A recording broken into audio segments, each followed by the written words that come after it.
Assalamualaikum warahmatullahi wabarakatuh. Halo anak-anak, ibu yang cantik, yang ganteng, anak MTS, anak SMP, apa kabarnya? Semoga kalian dalam keadaan sehat walafiat ya. Oke, kalian sudah siap? Sebelumnya ibu ucapkan terima kasih kepada anak-anak ibu yang telah mengerjakan materi dan tugas bahasa Indonesia minggu yang lalu. Dikarenakan makin hari makin banyak siswa yang mengerjakan tugas dari ibu. Ibu beri jempol kepada anak-anak yang telah semangat mengerjakan tugas bahasa Indonesia. Semoga minggu ini yang belum mengerjakan dapat mengerjakan tugas pelajaran ibu. Ya, anak-anak ya. Meskipun kalian belajar di rumah, kalian harus tetap semangat belajar. Ya, jelas? Paham? Baik. Pada kesempatan Senin ini, Ibu akan melanjutkan materi yang lalu. Nah, apakah kalian sudah siap dengan alat tulis kalian? Dikarenakan nanti jawaban pertanyaan semuanya berada di kolom ini. Nah, kalian harus amati materi ini dari awal hingga akhir. Dikarenakan nanti pertanyaannya pun berada di materi ini. Jadi dengarkan baik-baik satu persatu. Paham? Baik, kita mulai ya. Materi hari ini Ibu akan mengajarkan tentang menyimpulkan isi teks hasil observasi. Nah, apa itu menyimpulkan isi teks observasi?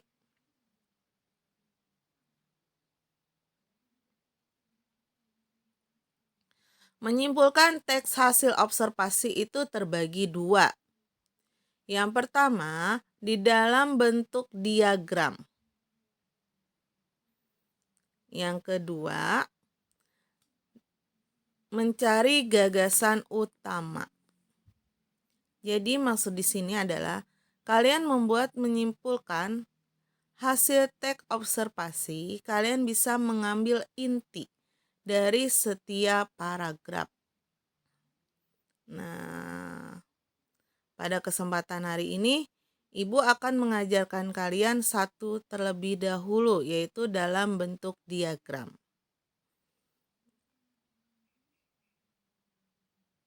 Nah, lihat, hewan ini hewan apa? Ya, benar, ini adalah hewan kelinci.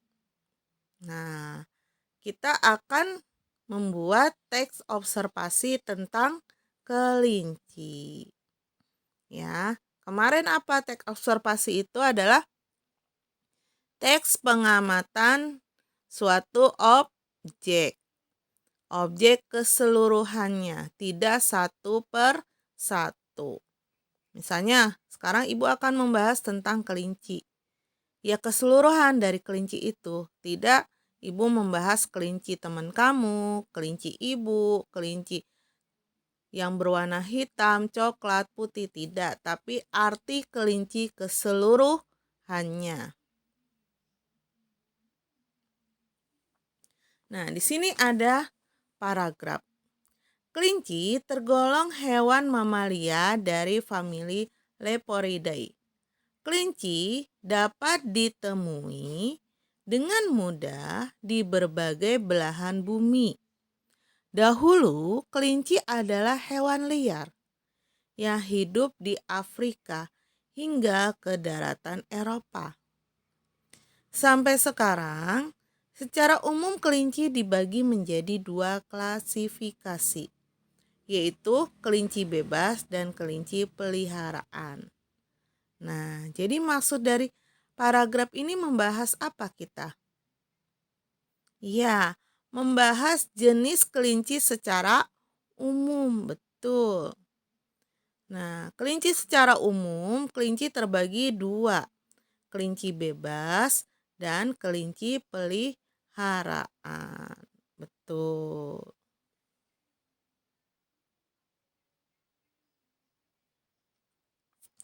Paragraf kedua. Dilihat dari jenis bulu, kelinci dibagi lagi menjadi dua jenis, yaitu berbulu panjang dan berbulu pendek. Menurut rasnya, kelinci terbagi menjadi beberapa jenis lagi. Di antaranya Leon, Anggoro, Amerika, English Spot, Himalayan, dan Dachs. Hasil dari observasi kami, kelinci jenis Leon adalah hasil persilangan luar antara Anggora dan jenis kelinci lainnya. Nah, berarti inti dari paragraf ini apa, anak-anak? Iya, betul. Melihat kelinci dari jenis bulunya. Betul. Melihat dari jenis bulunya. Jadi dilihat dari jenis bulunya, ada bulu panjang dan bulu pendek. Kalau melihat dari rasnya, kelinci terbagi beberapa jenis. Berarti ini jenis kelinci secara khusus. Kalau tadi yang pertama adalah kelinci secara umum.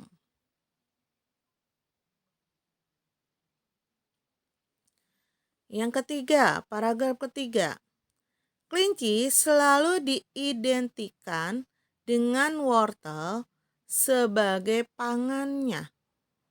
Tetapi observasi kami membuktikan bahwa kelinci dapat diberi pangan sayur-sayuran hijau, rumput awetan, umbi-umbian, biji-bijian, dan pelet juga lahap dimakan kelinci. Nah, berarti inti dari paragraf ini apa? Ada yang tahu? Iya, inti dari paragraf ini adalah makanan kelinci atau jenis makanan kelinci. Betul.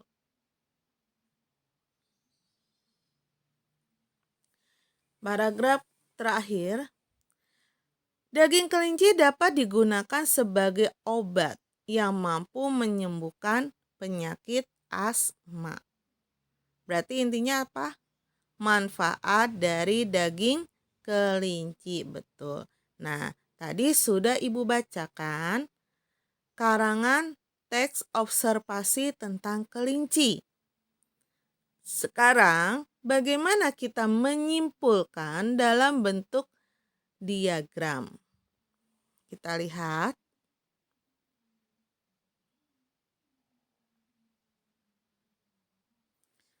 Pertanyaan pertama. Apa yang dibahas pada teks tersebut? Nah, apa yang dibahas?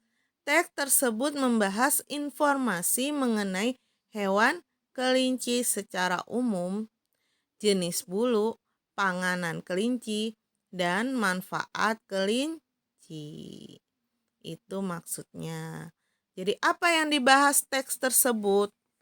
Yaitu membahas tentang informasi mengenai hewan kelinci secara umum, jenis bulu, panganan kelinci, dan manfaat kelinci. Apa saja bagian yang diperinci? Bagian yang diperinci maksudnya pada paragraf-paragraf tersebut membahas tentang apa saja. Poin-poinnya, terperinci itu poin-poinnya. Sekarang kita lihat. Paragraf 1 membahas tentang jenis kelinci secara umum. Paragraf 2 adalah jenis kelinci menurut bulu kelinci. Paragraf 3 adalah aneka pangan kelinci. Aneka pangan kelinci itu bukan olahan dari kelinci ya, tapi makanan untuk kelinci.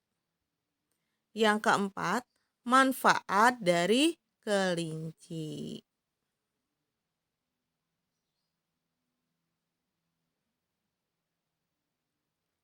Sekarang buatlah diagram dari teks tersebut. Nah, dibuat bagan atau diagram kelinci. Diagramnya bebas ya, kalian boleh membuat diagram dalam bentuk tabel, boleh kalian grafik, boleh kalian misalnya buat diagramnya berbentuk bunga. Misalnya kelinci, ada gambar bunga, terus di tengah-tengahnya kalian tulis kelinci, boleh. Atau pohon, kalian gambar pohon. Nah, gambar pohon ada bunga-bunganya juga atau daun-daunnya pohon beringin. Boleh, nanti di dalam itu kalian tulis kelinci, lalu paragraf 1 apa, 2 apa, 3 apa, poin-poinnya. Jadi diagram itu bebas ya. Nah, yang pertama adalah diagram pertama adalah jenis kelinci, betul. Yang kedua adalah jenis bulu kelinci.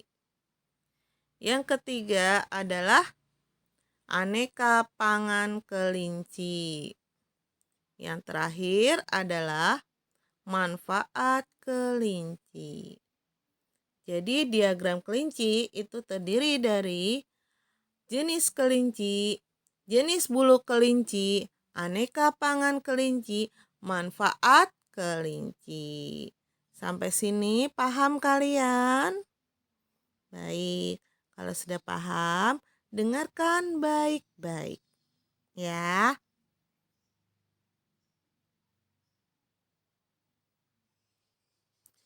Perhatikan teks di bawah ini.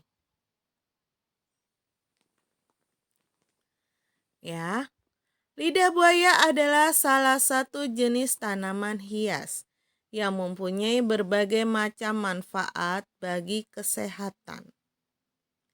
Tanaman yang memiliki nama Latin Aloe barbadensis miliar ini juga disebut-sebut sebagai salah satu tipikal. Maaf ya kalau ibu salah membacanya. Tanaman paling laris di dunia. Di samping dapat dijadikan sebagai bahan baku obat-obatan. Lidah buaya juga dapat digunakan sebagai bahan baku industri. Lidah buaya terbilang sebagai tanaman yang dapat hidup dengan mudah, yakni dalam suhu panas maupun suhu biasa. Tanaman ini juga dapat hidup di depan rumah sebagai salah satu tanaman hias untuk memperindah tampilan interior hunian.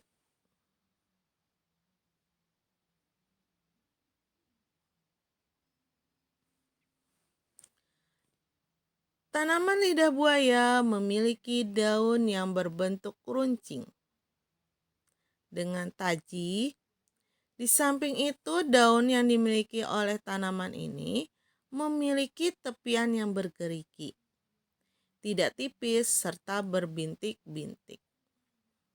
Panjang daun tanaman ini bisa mencapai 36 cm dengan lebar mencapai 6 cm. Aloe vera mempunyai banyak kandungan vitamin. Tidak heran jika tanaman ini banyak digunakan sebagai bahan obat maupun industri lainnya. Yang paling terkenal adalah lidah buaya biasa dimanfaatkan sebagai penyembuh beberapa penyakit tertentu seperti cacingan, sakit mata, amandel, luka bakar, keseleo, bisul, luka bernanah, hingga jerawat. Namun, para remaja dan anak-anak biasa menggunakan lidah buaya untuk menebalkan serta merawat rambut, khususnya bagi balita. Lidah buaya sangat bagus untuk menebalkan serta menghitamkan rambut. Oke, paham? Jelas? Bisa dipahami? Ya, paham ya? Ini adalah teks tentang lidah buaya. Oke, jelas? Oke, kalian dengarkan baik-baik pertanyaannya. Ibu akan menyebutkan pertanyaan. Kalian jawab pertanyaan tersebut nanti di link. Jawabannya kalian tulis di link. 1.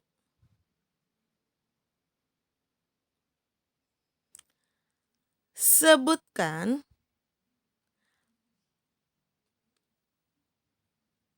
teknik menyimpulkan teks hasil observasi.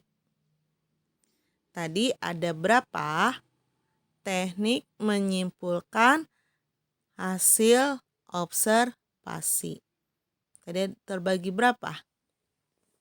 Masih ingat kan? Ya, sebutkan teknik menyimpulkan teks hasil observasi. Ibu ulangi lagi. Pertanyaan pertama, sebutkan teknik menyimpulkan teks hasil observasi.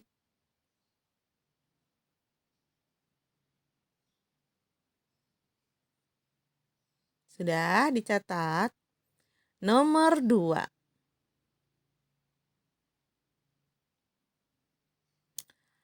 Apa yang dibahas pada teks kedua di dalam video ini?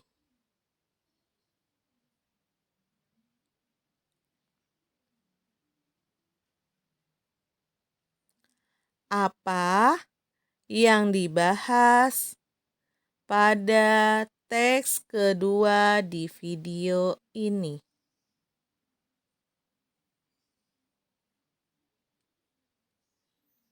Pertanyaan kedua, Ibu ulangi.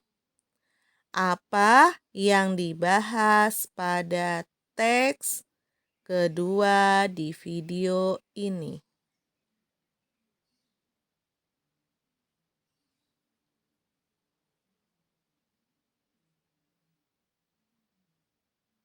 Oke, sudah? Oke, nomor 3.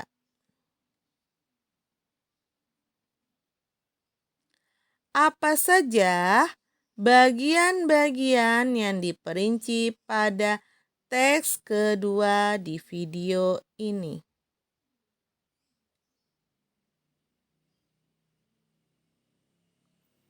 Apa saja bagian-bagian yang diperinci pada teks kedua di video ini?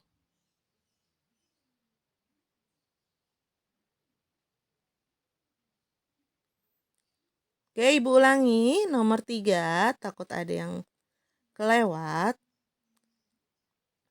Apa saja bagian-bagian yang diperinci pada teks kedua video ini?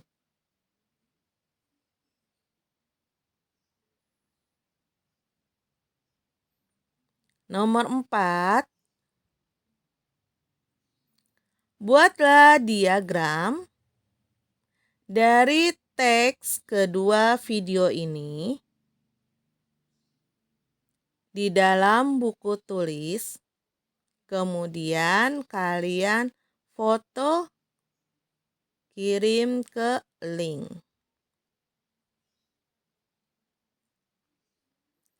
Buatlah diagram dari teks kedua di video ini. Disalin di buku tulis. Kemudian difoto, dikirim ke link.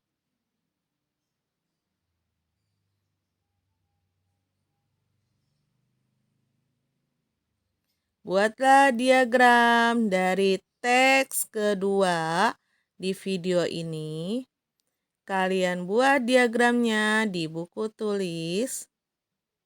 kemudian difoto, dikirim ke link. Nah, jelas ya. Kalau yang nomor 1, 2, 3, kalian ketik di link.